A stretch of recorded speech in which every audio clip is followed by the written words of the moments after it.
Oke, kita lanjut ke soal nomor 11. Kita diberikan fungsi kuadrat dengan daerah asal min 4 sampai 4 ya.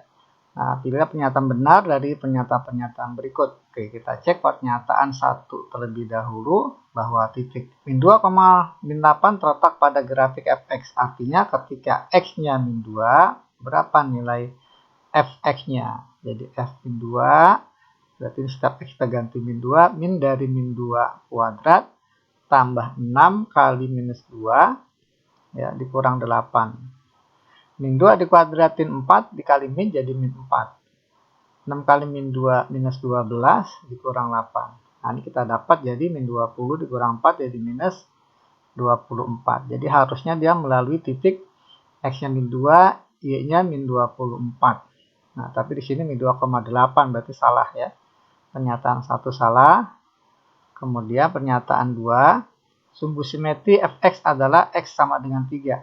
Oke, sumbu simetri persamaannya adalah di persamaan kuadrat atau fungsi kuadrat ya, itu rumusnya x sama dengan min b per 2a. Kalau kita punya bentuk umum fungsi kuadrat adalah fx sama dengan ax kuadrat tambah bx tambah c, tentunya a-nya nggak boleh 0 ya. Maka di sini a-nya min 1 ya. Kemudian b-nya 6. Jadi kita punya min b jadi min 6 per 2 kali a-nya min 1. Nah, maka dapatlah hasilnya min 6 dibagi min 2. Jadi sama dengan 3. Berarti sumbu simetrinya persamaannya x sama dengan 3. Oke, jadi pernyataan 2 benar. Kemudian titik potong grafik terhadap sumbu y. Nah, perpotongan kurva terhadap sumbu y itu terjadi ketika nilai x-nya 0. Nah, ketika nilai x-nya 0, maka jadi f0. Ya, tinggal kita substitusikan x-nya 0 jadi min 0 kuadrat tambah 6 kali 0 dikurang 8. Ya, jelas ya, 0 tambah 0 kurang 8 jadi min 8. Berarti titiknya ada di 0, min 8. Oke, jadi motong sumbu y di titik 0, min 8. Nah, ini pernyataan 3 benar. Kemudian pernyataan 4. Daerah hasil fx adalah y, di mana y-nya dari min 48 sampai 0. Oke. Kita lihat daerah asalnya min 4 sampai 4. Ya, nilai x-nya. Kemudian fungsi f-nya itu atau y-nya, katakanlah y ini min x kuadrat tambah 6x min 8. Nah, ujung selangnya min 4 dan 4. Kemudian sumbu simetrinya, tadi kita dapat sumbu simetri x sama dengan 3. Nah, kebetulan 3 ada di antara min 4 dan 4. Jadi kita masukkan x sama dengan sumbu simetri. Ya. Nah, jadi hanya ada 3 titik ya. Nah, 3 nilai x yang akan kita substitusikan untuk kita cari berapa nilai y-nya atau nilai hasilnya. Ketika x-nya min 4, maka y-nya adalah min 4 dikuadratkan 16 dikali min jadi min 16. 6 kali min 4 jadi minus 24 dikurang 8. Nah, gini. Min 16 min 24. Nah, kita dapat jadi minus 40 dikurang 8 jadi minus 48. X-nya 3, maka Y-nya min dari 3 kuadrat ya. 9 kali min jadi min 9. 6 kali 3, 18 dikurang 8. Min 9 tambah 18, 9. 9 kurang 8, 1. Nah, gini. Kemudian ketika x-nya 4, maka y-nya 4 kuadrat 16 kali min jadi min 16. 6 kali 4, 24 dikurang 8. Nah, ini min 16, min 8, min 24, tambah 24, 0. Nah, dari sini kita lihat nilai y yang paling kecil siapa? Nilai y paling kecil adalah min 48. Nah, nilai y yang paling besar adalah 1. Nah, berarti daerah hasilnya adalah min 48 sampai 1. Nah, di sini min 48 sampai 0, berarti kurang tepat ya. Nah, pernyataan 4 salah. Kemudian pernyataan 5, daerah asal fx lebih besar dari 0 adalah min 4 lebih besar dari kurang dari sama dengan x kurang dari 2. Oke, kita cek yang pernyataan 5. Ketika fx-nya lebih besar dari 0, maka kita harus cari. Nah, kita tulis dulu ya. Ini daerah asalnya yang diberikan di soal min 4 ya sampai 4. Kemudian dia minta agar fx-nya lebih besar 0. Fx lebih besar 0. Maka nanti daerah asalnya adalah, kita lihat di sini fungsi fx-nya adalah min x kuadrat, gitu ya, plus 6x dikurang 8. Lebih besar 0 mintanya. Kita kali min ya, biar memudahkan untuk memfaktorkan x kuadrat minus 6x plus 8, karena dikali bilangan negatif tandanya berubah jadi kurang dari 0. Nah, kemudian coba kita faktorkan. Dua bilangan dikali hasilnya 8 dijumlahkan min 6. Berarti min 4 dengan min 2. Kita bikin garis bilangan. X-nya berarti 2 dan X-nya 4. Nah, tanda paling kanan kalau kita substitusikan, nilai di kanan 4 ada 5, 6, 7, dan seterusnya. Kalau kita substitusikan di sini hasilnya adalah positif. Kemudian di antara 2 dan 4 ada angka 3. Kalau kita substitusikan di sini hasilnya negatif. Selanjutnya di sini ada angka 1 atau 0. Kita substitusikan di sini hasilnya positif. Sementara yang tinta adalah kurang dari 0 berarti yang negatif. Nah, ini kita ambil. Sehingga nanti X yang memenuhi adalah X antara 2 sampai 4. Di antara 2 dan 4. Nah, sementara kita berikan informasi bahwa daerah asalnya di awal min 4 sampai 4. Agar efeknya lebih besar dari 0, maka X-nya harus ada di antara 2 dan 4. Jadi kalau seandainya kita iris, ya, yang pertama kita punya min 4, gitu ya, sampai 4. Nah, dipakai sama dengan. Kemudian agar efeknya positif, maka X-nya harus min 2, antara min 2 dan 4. Nah, gini, tapi nggak pakai sama dengan. Berarti dapatlah hasilnya ini. Hasilnya ini ya. Ya, 2 sampai 4. Nah, sehingga kesimpulannya nilai X agar efeknya lebih besar dari 0, X-nya harus ada di antara 2 dan 4. Nah, di sini kalau kita lihat pernyataan ke 5 min 4 sampai 2 berarti kurang tepat ya. Berarti kita ambil untuk nomor 11 ini pilihan tepat, pernyataan yang benar 2 dan 3. Baik, kita lanjut ke soal nomor 12. Di sini kita diberikan sebuah garis AX tambah BY tambah C sama dengan 0, di mana C-nya lebih besar 0 atau C-nya positif. Nah, garis ini melalui dua titik, min 3,1 dan 6,-2. Nah, tentukan benar atau salah pernyataan berikut. Oke, tentunya kita harus membentuk dulu persamaan garis yang melalui titik min 3,1 dan 6,-2. Ya, ada garis melalui min 3,1 dan 6,-2. Katakanlah ini X1 Y1, X2 Y2. Maka kita bisa menggunakan persamaan Y min Y1 per Y2 min Y1 sama dengan X min X1 per X2 min X1. Berarti kita substitusikan Y1-nya itu 1. Maka pasti ini juga min 1. Y2-nya adalah min 2. Sama dengan X dikurang X1-nya min 3. Berarti min dari min 3 jadi plus 3. Nah, ini juga pastinya plus 3. Di sini X2. X2-nya 6. Jadi kita punya Y min 1 per, atau langsung saja ya. Ini kan 9 ya. 6 tambah 3 berarti kali silang jadi 9. Dikali Y min 1 sama dengan min 3 ya. Dikali dengan X tambah 3. Nah, seperti ini. Nah, kalau kita uraikan jadi 9Y min 9 sama dengan min 3X min 9. Nah, kalau kita pindah ruas semuanya, ya, kita jadikan ruas kanan 0, maka kita peroleh plus 3X. kemudian plus 9Y, plus 0 ya, plus 0. Oke, kalau kita sederhanakan, dibagi 3 jadi X tambah 3Y sama dengan 0 atau plus 0 sama dengan 0.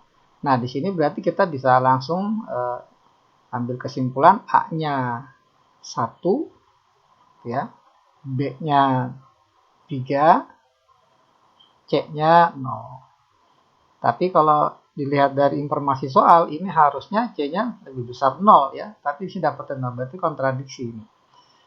Namun kalau seandainya kita dipaksakan untuk mengerjakan, anggap aja soal tidak dianggap anulir ya, apa adanya, maka kita bisa cek satu-satu ketiga pernyataan ini. Pernyataan satunya A tambah B sama dengan 1 tambah 3 sama dengan 4. Nah, berarti pernyataan 1 benar.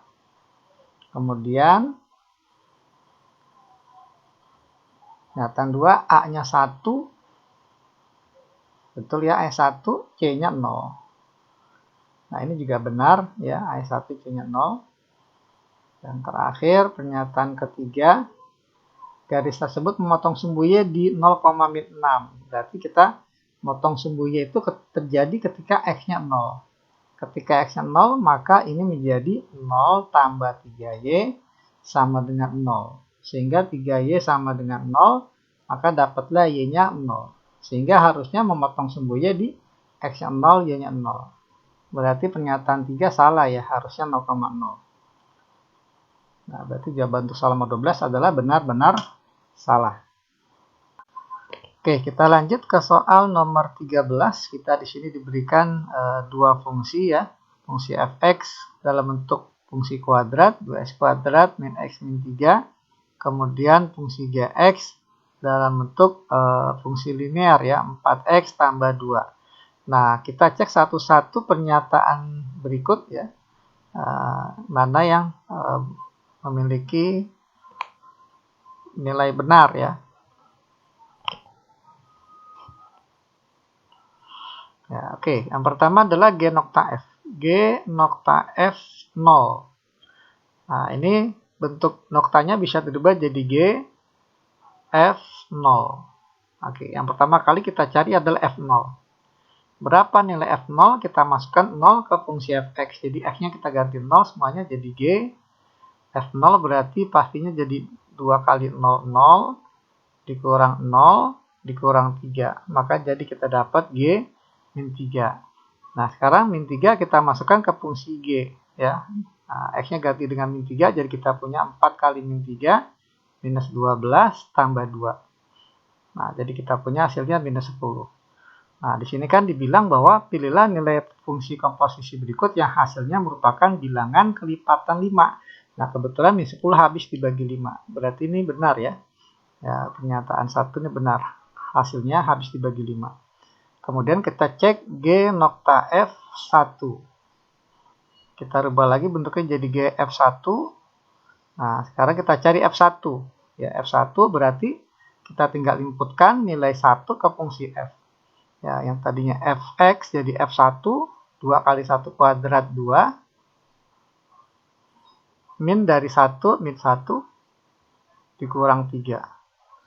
Nah, ini kalau kita hitung jadi G 2 kurang 1, 1, kurang 3, jadi min 2. Nah, sekarang kita cari G min 2. Nah, kita inputkan angka min 2 ke fungsi G. Nah, fungsi G ini kan 4 kali X ya. Nah, X ganti min 2, jadi 4 kali min 2 minus 8, ditambah 2, jadi kita peroleh sama dengan minus 6. Nah, min 6 ini adalah bilangan yang tidak habis dibagi 5, berarti pernyataan 2 ini salah. Ya, karena hasilnya nggak habis dibagi 5. Kemudian kita cari lagi G nokta F2. Nah, ini menjadi G F2. Nah, F2 berarti dari fungsi F kita ganti X-nya dengan 2. 2 kali 2 kuadrat, 2 kuadrat 4, kali 2 jadi 8, dikurang 2, dikurang 3. Maka kita punya hasilnya G 8 kurang 5 ya, berarti 3. Oke, di fungsi G, X-nya kita ganti 3, sekarang 4 kali 3, 12, ditambah 2. Ya, ditambah 2, jadi kita punya 14. Nah, 14 juga tidak habis dibagi 5 ya, berarti pernyataan 3 ini juga salah. Kemudian kita lanjut cek pernyataan 4. Nah, pernyataan 4 sekarang bentuknya F nokta G ya. F nokta G min 1 ya, berarti jadi F G min 1. Nah, kita hitung G min 1 berarti min 1 kita masukkan ke fungsi G ya. Fungsi G-nya 4X tambah 2. X-nya ganti min 1 jadi 4 kali min 1 min 4 tambah 2. Min 4 tambah 2 menjadi min 2. Nah, min 2 sekarang kita masukkan ke fungsi F. Jadi 2 dikali min 2 kuadrat. Kita hitung dulu yang kuadrat. Min 2 dikuadratin kan 4 ya. 4 kali 2, 8. Min dari min 2 jadi plus 2. Kemudian dikurang 3. Nah, maka kita peroleh hasilnya 10 kurang 3, 7. Nah, ini juga tidak habis dibagi 5 ya. Jadi pernyataan 4 juga salah. Nah, kemudian yang terakhir pernyataan F nokta G minus 2. Nah, ini kita rubah jadi F G min 2. Nah, seperti ini. Nah, G min 2 secara kebetulan sudah kita cari ya sebelumnya di sini. Sama dengan min 6. Nah, G min 2 min 6 jadi dapatlah F min 6. Nah, F min 6 berarti dari fungsi F kita ganti F-nya dengan min 6. Jadi kita punya 2 dikali min 6 kuadrat. Min 6 dikuadratkan 36. 36 kali 2, 72. Dikurang min 6, jadi ditambah 6. Kemudian dikurang 3. Nah, kita peroleh 78 dikurang 3 menjadi 75. Dan 75 ini habis dibagi 5, berarti pernyataan 5 benar. Nah, kesimpulannya untuk halaman 13, ya, kita pilih yang benar adalah pernyataan 1 dan 5. Oke, kita lanjut ke soal nomor 14. Nah, kita di sini diberikan dua fungsi fx dan gx, di mana fx ini fungsinya berbentuk pecahan linear dan gx-nya berbentuk fungsi linear. Nah, diinformasikan bahwa inverse dari fungsi fx ini berlambang f pangkat min 1. Oke, pertanyaannya adalah nilai dari f nokta g inverse untuk x sama dengan 2. Oke, tentunya berarti kita harus mencari terlebih dahulu fungsi dari f nokta g ya, atau fungsi komposisi f nokta g. Nah, ini bisa dinyatakan dalam bentuk f gx gitu ya. Yang pertama kali kita input adalah gx, gx-nya adalah 3x min 2. Kemudian gx min 2 kita inputkan ke fungsi f, jadi x-nya diganti dengan 3x min 2. Ya. Jadi semua x yang ada di fungsi fx kita ganti dengan 3x min 2. Jadi kita punya 3x, x-nya ganti dengan 3x min 2. Kemudian ditambah 4 dibagi x min 5. X-nya ganti dengan 3x min 2. Nah, gini, dikurang 5. Oke. Nah, kemudian coba kita uraikan jadi 3 kali 3x 9x.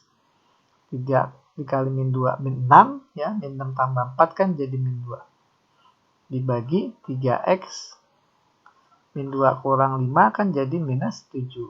Nah, ini fungsi f nokta g-nya. Nah, seperti itu. Kemudian kita ingat bagaimana cara menentukan inverse dari atau rumus dari inverse dari fungsi pecahan linear ya. Jadi kalau kita punya fungsi y katakanlah berbentuk pecahan linear ax tambah b per cx ditambah d, maka nanti inverse-nya y pangkat min 1. Ini dari fungsi y kita hanya merubah posisi a dengan d, tapi jangan lupa dikali min. Ya, jadi tadinya D jadi kali min jadi min D, taruh di sini. Jadi min dx tambah B per cx A kali min jadi min A. Nah, seperti ini. Sehingga kita punya 9x min 2 per 3x min 7. Kita hanya merubah posisi tukar tempat posisi 9 dan min 7. Tapi jangan lupa dikali min ya untuk mendapatkan f nokta g. inverse X. Nah, jadi kita punya min 7 kali min, jadi 7X. Min 2 per 3X. 9 kali min, jadi min 9. Nah, angka yang terakhir kita tinggal ganti X dengan X sama dengan 2. Jadi F nokta G inverse X. X-nya ganti dengan 2. Maka nilai X yang ada di fungsi F nokta G inverse kita ganti dengan 2 ya, X-nya. Jadi contohnya 7X min 2 jadi 7 dikali 2 dikurang 2 per 3 dikali 2 dikurang 9. Maka kita peroleh 7 kali 2 14 dikurang 2 per 3 kali 2 6 dikurang 9. 14 kurang 2 12. 6 kurang 9 min 3. Maka kita peroleh 12 bagi min 3 sama dengan minus 4. Jadi untuk soal ini kita pilih opsinya yang B ya. Oke, kita lanjut ke soal nomor 15. Nah, di sini kita diminta tentukan daerah asal dari fungsi Hx, akar dari fungsi pecahan. Oke. Nah, untuk menentukan daerah asal dari fungsi Hx, di mana Hx ini fungsinya akar, maka pastinya untuk mendapatkan daerah asal H, ya daerah asal dari fungsi H, maka ya pastinya kalau dia berbentuk akar, yang dalam akar ya harus lebih besar sama dengan 0. Karena kalau akarnya negatif, ya akar dari bilangan negatif itu tidak terdefinisi dalam bilangan real. Jadi haruslah yang dalam akar lebih besar sama dengan 0. Yang dalam akar adalah x kuadrat minus 5x ya, ditambah 6 dibagi 2x tambah 4. Nah, seperti ini. Ini harus lebih besar sama dengan 0. Nah, kemudian kita buat ya, atau kita cari pembuat 0 dari bagian pembilang dan penyebut. X kuadrat minus x tambah 6. Terlebih dahulu kita faktorkan untuk mendapatkan pembuat 0. Dua bilangan dikali hasilnya 6 dijumlahkan min 5 ya. Min 2 dengan x min 3. Nah, ini kan kalau dikali 6 dijumlahkan min 5. Dibagi 2x tambah 4 ya. Bisa kita keluarkan 2-nya, jadi kita dapat x tambah 2. Nah, seperti ini. Nah, maka dari sini kita bisa dapatkan pembuat 0-nya. Ya, pembuat 0-nya itu ada x sama dengan 2, katakanlah posisinya di sini. Ya, dia pakai sama dengan 0, berarti x sama dengan 2 termasuk. Kemudian x sama dengan 3. Terus yang di bawah ini kan penyebut nggak boleh 0, berarti x sama dengan min 2 kita buletin kosong ya. Nah, karena dia nggak termasuk. Nah, berarti ada berapa daerah? Ada 1, 2, 3, 4. 4 daerah. Nah, daerah yang paling kanan, gampangnya ambil aja koefisien dari pangkat tertinggi. Ya, ini x plus x. Ini juga plus, ini juga koefisien x-nya plus. Jadi kalau dikali, hasilnya yang pembilang plus kali plus, yang bawah plus. Maka pasti hasilnya jadi plus kali plus bagi plus plus. Makanya daerah yang paling kanan akan berhasil plus gitu ya. Kemudian karena nggak ada pembuat 0 yang sama, pastinya ini hasilnya kalau dicek minus. Di sini plus, ini minus. Nah, yang dipinta di soal adalah yang lebih besar sama dengan 0. Berarti kita ambil yang plus. Nah, yang plus itu adalah min 2 sampai 2 dan besar dari atau besar dari 3. Jadi kalau kita tuliskan daerah asal H adalah min 2 kurang dari X kurang dari sama dengan 2. Nah, untuk 2 pakai sama dengan, tapi yang min 2 nggak pakai sama dengan karena dia ada di penyebut ya. Nah, atau yang satu lagi daerahnya X lebih besar sama dengan 3. Nanti juga 3 pakai sama dengan karena kita peroleh dari pembilang. Dan soalnya pakai sama dengan. Nah, di mana X-nya adalah elemen bilangan real. Nah, kalau kita perhatikan, ini opsinya ada di opsi A. Jadi nomor 15 kita pilih opsi yang A ya. Oke, kita lanjut ke soal nomor 16, masih tentang fungsi komposisi. Nah, di sini kita diberikan informasi untuk membuat tepung terigu dibutuhkan bahan baku berupa gandum. Nah, gandum diumpamakan adalah X. Ya, kita tuliskan gandum Ini adalah X. Satuannya ton. Nah, akan diubah menjadi biji gandum. Ya, diubah menjadi biji gandum. Yang sudah digiling dengan bantuan mesin 1. Jadi ini untuk merubah gandum menjadi biji gandum kita butuh bantuan mesin 1.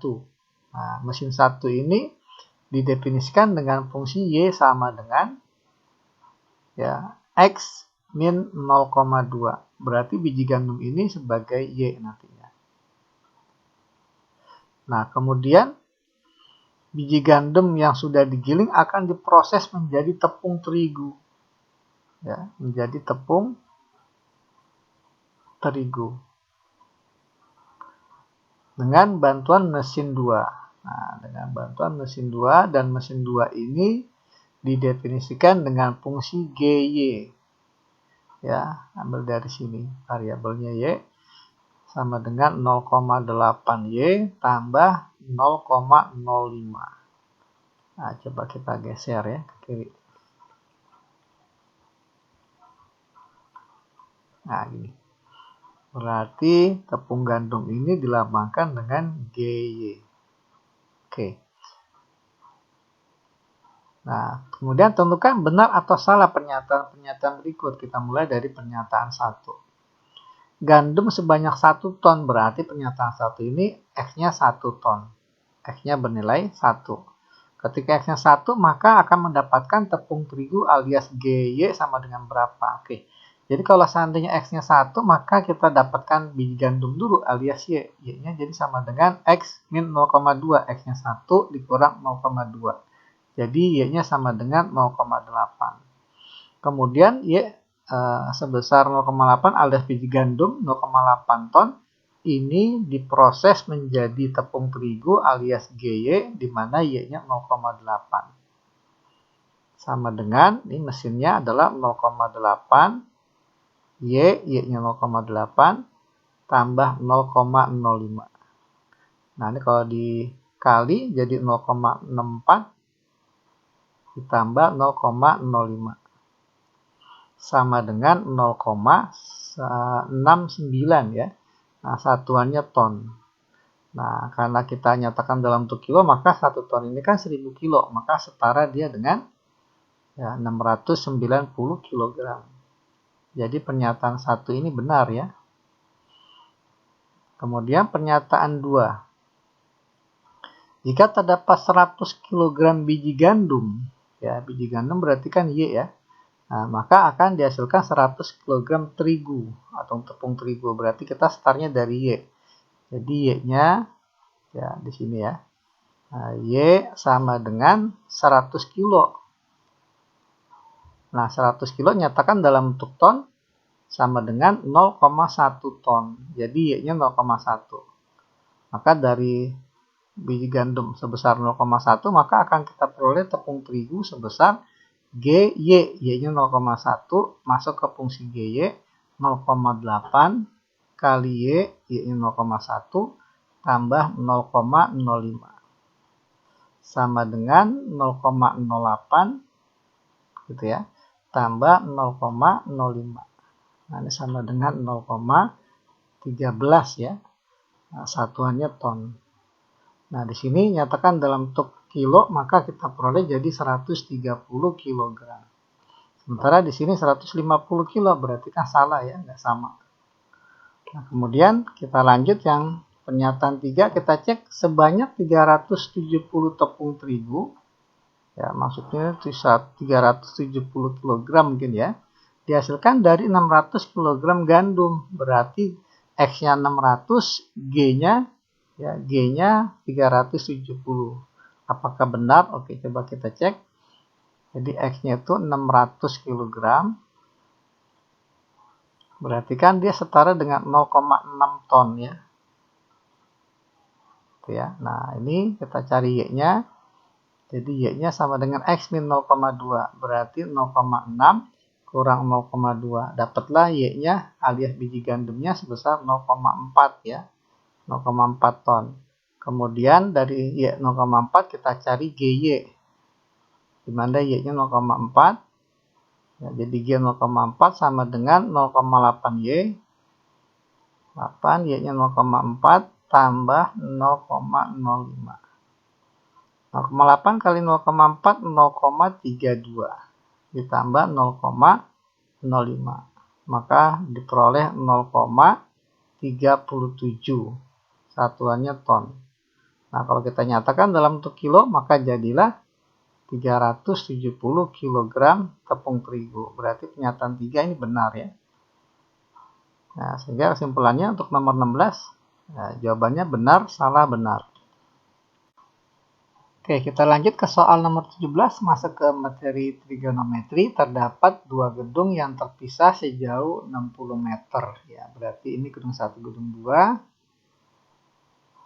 Jaraknya 60 meter. Sudut elevasi gedung 1 dengan gedung 2. Elevasi, ya ini ya. Sudutnya 30 derajat.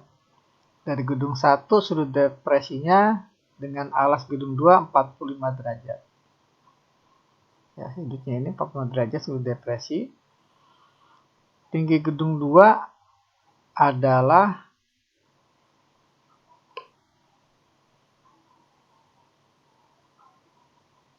ini tidak diketahui ya. Kemudian ada informasi anggap akar 2 antara 1,4 dan 1,42, akar 3 antara 1,7 dan 1,74. Oke, kita diberikan 5 pernyataan, mana pernyataan yang bernilai benar ya.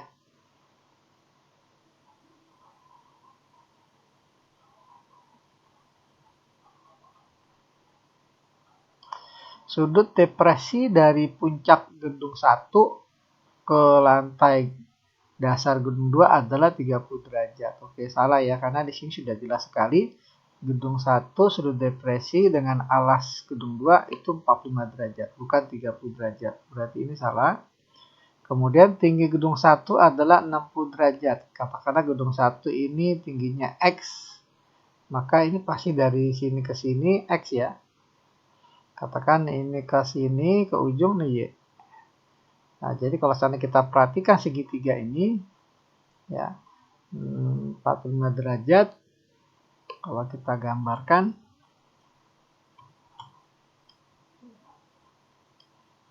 kemudian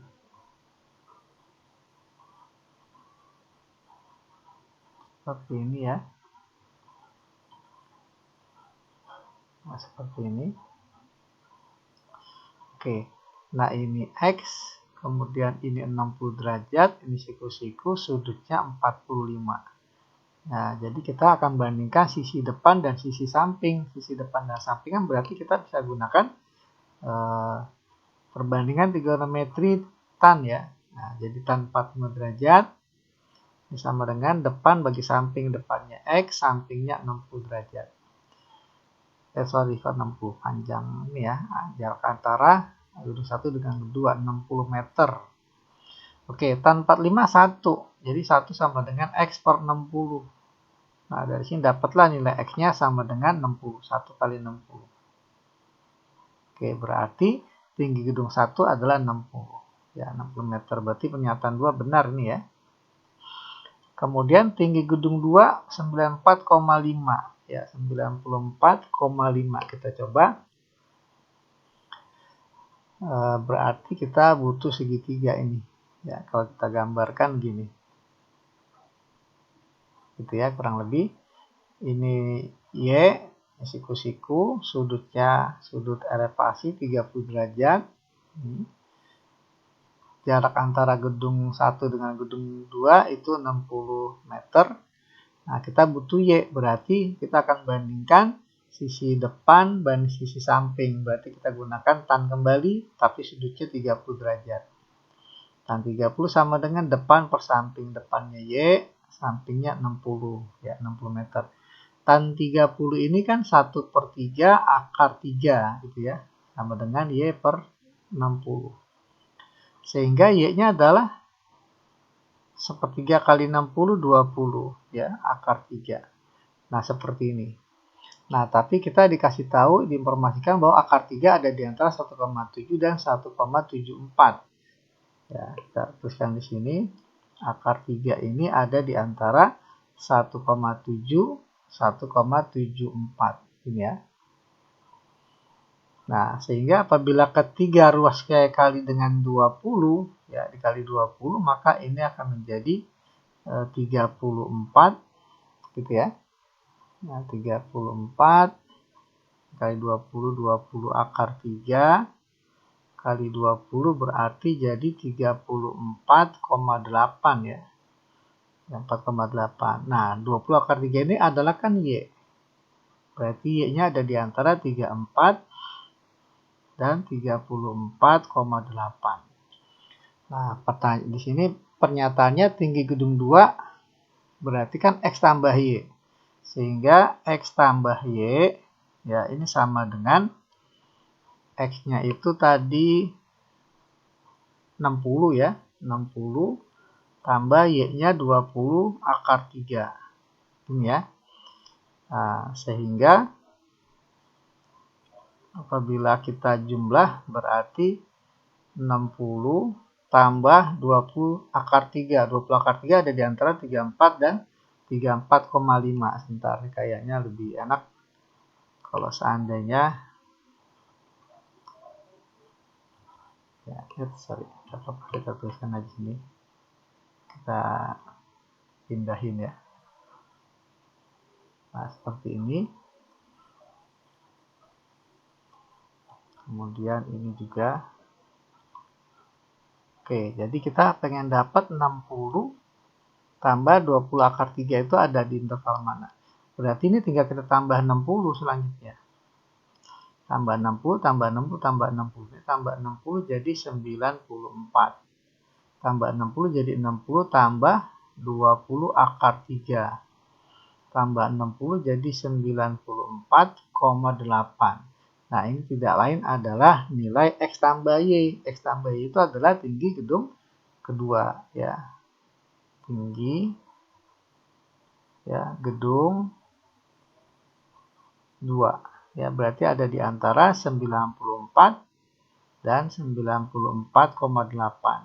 Nah, di pernyataan 2 ini tinggi gedung 2 94,5 berarti kan memenuhi ya. Berarti pernyataan 3 ini benar. Kemudian pernyataan 4, selisih tinggi gedung 2 dan 1 adalah 30 meter. Ya, kita lihat di sini. Apakah benar 30 meter? 34 ke 60 ya.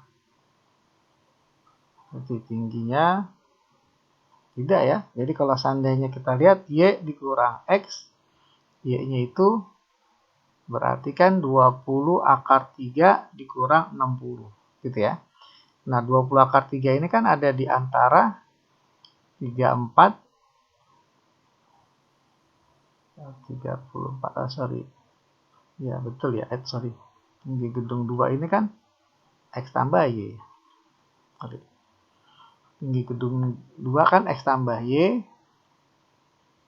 Tinggi gedung 1 ini kan X. Berarti selisihnya adalah Y gitu ya. Nah, Y ini kan tadi kita sudah punya antara 34 dan 34,5. Berarti enggak 30. 30 enggak ada dalam interval ini. Ya, Y-nya itu ada di interval 34 sampai 34,8. Ya, jadi 30 enggak ada di interval ini. Berarti selisihnya 30 meter ini enggak tepat.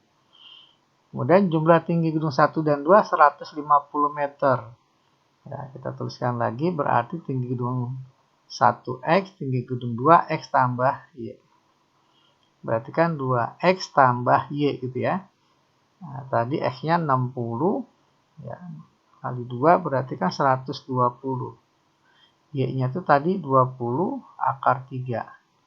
Nah, 20 akar 3 alias Y. Nah, ini kalau seandainya kita lihat 20 akar 3 ada di antara 34 sampai 34,8. Kedua ruas kita tambah 120, maka kita punya ruas kiri jadi 154.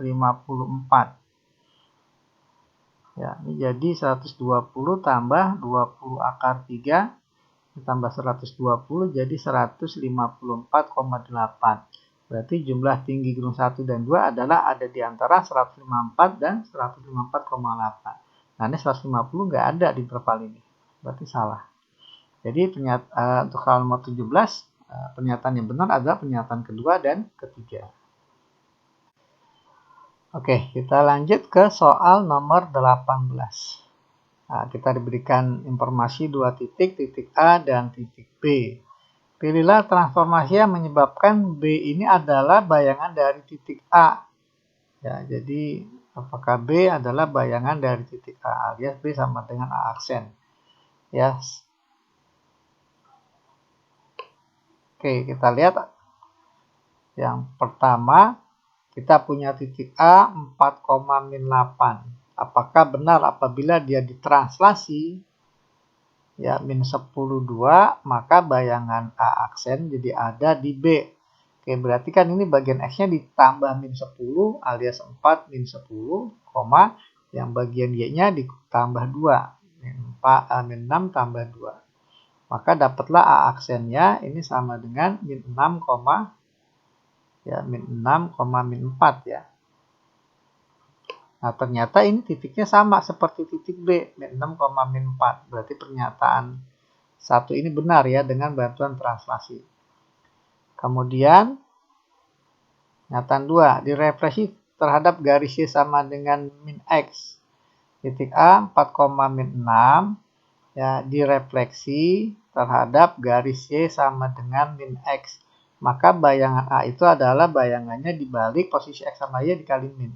Berarti jadi min 6, min dari min 6, min dari 4. Nah, dibalik terus dikali min. Maka A aksen K sama dengan 6, min 4. Nah, ternyata nggak sama dengan titik B ya. Titik B itu min 6, min 4. Berarti pernyataan 2 ini salah ya, nggak tepat. Kemudian pernyataan 3. Titik A 4,6 ini dicerminkan, direfleksi, cerminkan terhadap garis X sama dengan 1. Maka bayangannya ada di yang berubah berarti X-nya ya, 2 kali cerminnya 1 dikurang nilai X yang awal 4. Sementara Y-nya nggak berubah, min 6. Nah, ini jadi sama dengan ada di A aksen sama dengan 2 kurang 4 min 2, min 6. Nah, gitu. Nah, sekarang titik min 2, min 6 dilanjutkan dicerminkan atau direfleksi terhadap garis Y sama dengan min 5. Nah, ini yang berubah berarti titik Y-nya ya. Nah, ini berarti X-nya tetap min 2. Nah, sementara Y-nya 2 kali cerminnya min 5 gitu ya, dikurang nilai Y yang awal. Nah, jadi dikurang min 6 ya. Nah, gini. Kalau kita hitung jadi posisi akhir dari ada belaksen min 2, min 10 tambah 6, min 4. Nah, ini juga sepertinya nggak sama ya dengan titik B. Ya. Berarti pernyataan 3 juga salah ya. Kemudian pernyataan 4. Kita cek. Rotasi dengan pusat 0,0 sejauh 90 derajat. Diputar 90 derajat dengan pusat putaran atau pusat rotasi 0,0. Dan diputar searah jarum jam. Nah, kalau searah jarum jam berarti rotasinya ya minus 90 derajat. Nah, gini. Nah, kalau minus 90 derajat karena dia searah, nah, kan searah jarum jam minus. Nah, kalau kita pengen yang positif berarti harus berlawan arah. Berarti dia setara, min 90 ini setara dengan 200 ya, 270 derajat. Jadi sama aja rotasi pusat 0,0 sejauh 270 derajat. Nah, ini berarti sama seperti pernyataan 5 nih ya. Searah jarum jam dengan berlawanan arah jarum jam. Berarti ini kebenarannya pasti sama. Kita coba ya. Jadi titik A ya 4,6 dirotasi jauh 270 derajat. Bayangannya A aksen. Nah, kita hitung ya. Kalau kita nggak tahu rumusnya, kita bisa minta bantuan matriks ya. Matriks rotasinya adalah cos 270 min sin sudutnya 270 sin 270 dan cos 270. Nah, ini titik A-nya 4 min 6. Nah, ini. Kalau kita hitung ya, cos 270 itu 0 ya. Sin 270 min 1, berarti ini min dari min 1, 1. Cos 270, 0. Nah, dikali 4 min 6. Nah, kita buat baris kali kolom. Baris 1 kali kolom 1, 0 kali 4, 0, tambah 1 kali min 6, min 6. Baris 2, min 1 kali 4, min 4, tambah 0 kali min 6, 0. Berarti min 4 tambah 0, min 4. Nah, ini bayangan A aksen. Ya, bayangan A-nya ya, alias A aksen. Aksen ini berarti ada di min 6, min 4. Nah, ini min 6, min 4 sama ya dengan titik B. Ya, berarti kesimpulannya pernyataan 4 dan 5 benar ya. Karena 4 dan 5 ini pernyataan yang sama. Berarti 4 dan 5 benar. Berarti untuk nomor 18 yang benar 1, 4, 5. 1, 4, 5. Oke, kita lanjut ke soal nomor 19. Masih tentang transformasi geometri ya.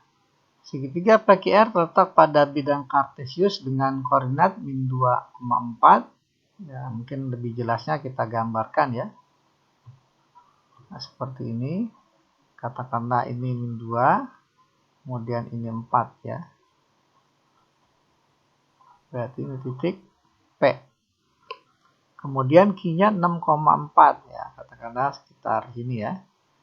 Nah, 6, tingginya sama 4. Q. R-nya 6,10, berarti X-nya 6, Y-nya 10. Nah, katakanlah di sini R. Jadi kalau kita hubungkan R ini berbentuk segitiga, ya jelas segitiganya siku-siku ya. Nah, seperti ini. Nah, berarti panjang PQ bisa kita hitung ya. Panjang alasnya min 2 ke 6, berarti 6 kurang min 2 sama dengan 8. Dari Q ke R, ya tinggal kita kurang 10 kurang 4 ya, jadi 6. Nah, karena di segitiga siku-siku, maka triple Pitagorasnya 6, 8, 10. Ya. Jadi panjang PR-nya 10, dan di sini jelas sekali pernyataan 1 jarak PQR adalah 10 satuan. Berarti ini benar. Kemudian luas bayangan segitiga PQR adalah 216. Nah, dia didilatasi faktor skala 3. Ya, pusat dilatasi 0,0, maka kita dapat matriks dilatasinya ya. Nah, matriks dilatasinya itu adalah 3, 0, 0K. K-nya 3. Nah, ini matriks dilatasinya. Ya, matriks dilatasinya 3, 0, 0K. Karena skalanya 3. Oke. Nah, rumus bayangan, ya tanpa kita harus mencari P aksen, Q aksen, dan R aksen, rumusnya adalah luas bayangan, ya luas bayangan sama dengan nilai mutlak dari determinan matriks transformasi. Di sini matriksnya 3, 0, 0, 3 ya. Nah, ini determinannya kita mutlakin. Ya, kenapa? Karena luas bayangan nggak mungkin negatif. Sementara determinan ada kemungkinan hasilnya negatif. Kemudian hasilnya dikali dengan luas bendanya, ya, alias luas segitiga PQR-nya. Nah, berarti kan tugas kita tinggal mencari luas segitiga PQR nih. Ya, luas segitiga PQR karena ada segitiga siku-siku, berarti tinggal alas kali tinggi bagi 2. 8 kali 6 bagi 2. Berarti 48 per 2 sama dengan 24. Ya, satuan luas. Sehingga kita dapat luas bayangannya alias luas PQR, bayangan PQR sama dengan determinannya 9 kurang 0. Nah, hasilnya positif, jadi nggak perlu kita mutlakin. Dikali luas PQR. Nah, sama dengan 24. Berarti kita punya 9 dikali 24 sama dengan 216 ya. Satuan luas SA. Berarti pernyataan 2 benar, karena luas bayangan segitiga PQR ada 216. Nah, tinggal pernyataan yang ketiga. Perbandingan luas segitiga awal dengan luas bayangan. Luas segitiga PQR dengan luas bayangan segitiga P aksen, Q aksen, R aksen. Luas segitiga PQR 24, luas bayangannya 216. Ini tadi bisa dibagi 24 ya, 1/9. Harusnya 1/9, tapi di sini 1/3, berarti salah. Ya, jadi pernyataan untuk nomor 19, pernyataan yang benar adalah pernyataan 1 dan 2. Oke, kita lanjut ke soal nomor 20, masuk ke materi statistika ya. Kita diberikan tabel diagram dalam bentuk histogram tentang berat badan siswa dalam satu kelas di SMA Unggul Terpadu. Oke, di sini ada 1, 2, 3, 4, 5, 6 ya, ada 6 interval kelas ya. Kelas pertama frekuensinya 4, kedua frekuensinya 6, dan seterusnya sampai kelas yang ke-6 frekuensinya 4. Nah, ini kalau seandainya ditanya modus itu kan rumusnya adalah tepi bawah kelas modus ditambah delta 1 selisih frekuensi kelas modus dengan kelas sebelum, delta 1, delta 2 ini selisih frekuensi kelas modus dengan kelas sesudahnya, dikali ya, panjang interval kelas. Nah, seperti ini. Nah, kalau kita lihat berarti langkah pertama cari dulu kelas modusnya di mana, artinya yang kelas di mana frekuensi terbesar ya, berarti di sini ya.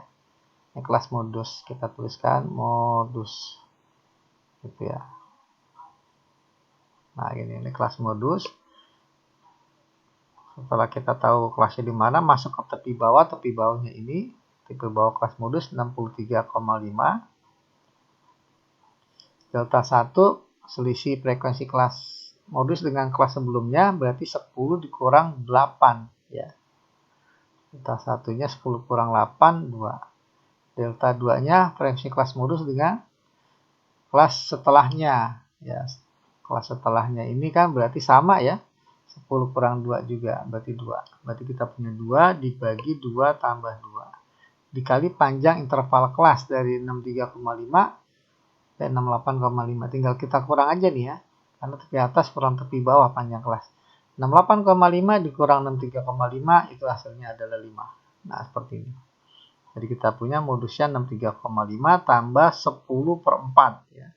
Atau 10/4 itu 5/2. 5/2 bisa kita sederhanakan dalam bentuk desimal itu 2,5. Berarti kita punya hasilnya 66. Ya, jadi pernyataan 1 ini benar ya, modusnya 66. Oke, kita lanjut mencari median. Apakah mediannya sama dengan modusnya? Oke. Kalau median berarti kita harus mencari frekuensi kumulatif ya. Ini frekuensinya, coba saya geser dulu. Oke, kita akan buat frekuensi kumulatif ya. Ya, ini kelas pertama ya, data yang nilai kurang dari 53,5 ada sebanyak 4. Pakai warna lain ya. 4, kemudian yang di sini yang kurang dari 58,5 datanya berarti tinggal 4 ditambah 6 ya. Tinggal 4 tambah 6 10. Ya, jadi 4 tambah 6 10 ya. Kalau pengen langsungnya ditambah dengan frekuensi setelahnya 8 berarti 18. 18 tinggal tambah 10 berarti 28. 28 tinggal tambah 8 berarti 36. 36 ditambah frekuensi setelahnya 4 jadi 40. Berarti banyak frekuensinya 40 ya. Artinya ada 40 siswa ya. Nah, kemudian kita mencari letak ya. Sebelum kita mencari median itu kan kuartil 2. Berarti kita cari letak Q2. Letak Q2 ada pada data ke 2/4 kali N. Ya, N-nya itu tadi 40. Jadi setengah kali 40 sama dengan 20. Berarti letak Q2 atau letak median ada pada data ke 20. Nah, 4 belum sampai, 10 belum sampai, 18 belum sampai, 28 berarti sudah ada di sini. Berarti kelas mediannya ada di sini ya. Nah, kita tuliskan kelas median atau kelas Q2. Nah, tinggal kita masuk ke rumus Q2, rumusnya ya atau median, rumusnya tepi bawah tambah 2/4N ya, karena Q2 2/4N dikurang frekuensi kumulatif sebelum kelas median dibagi frekuensi dari kelas Q2 kali panjang kelas. Nah, kalau kita hitung TB-nya tepi bawah kan kita sudah punya. Ini kelas Q2 di sini. TB-nya 63,5 sama kayak tadi modus. Ditambah 2/4N udah kita hitung sebelumnya ada 20. Frekuensi kumulatif sebelumnya ini kelas modus ya. Frekuensinya adalah frekuensi kumulatifnya 28, berarti sebelumnya 18. Berarti dikurang 18. Dibagi frekuensi dari kelas Q2 alias kelas median. Kelas median ada di sini, frekuensinya 10. Berarti ini dibagi 10. Kali panjang interval kelas tadi 5 ya. C-nya 5. Oke. Kalau kita hitung jadi 63,5 tambah 2 ya, 2 kali 5 2 kali 5 10 bagi 10 1. Berarti kita punya mediannya 64,5. Nah, di sini dikatakan median sama dengan modus. Ya, beda jelas ya. Nah, berarti jawaban untuk yang pernyataan 2 adalah salah. Kemudian nilai kuartil atas berarti Q3. Nah, sama nih seperti tadi. Kita di sini aja Q3 ya. Cari letaknya dulu. Letak Q3.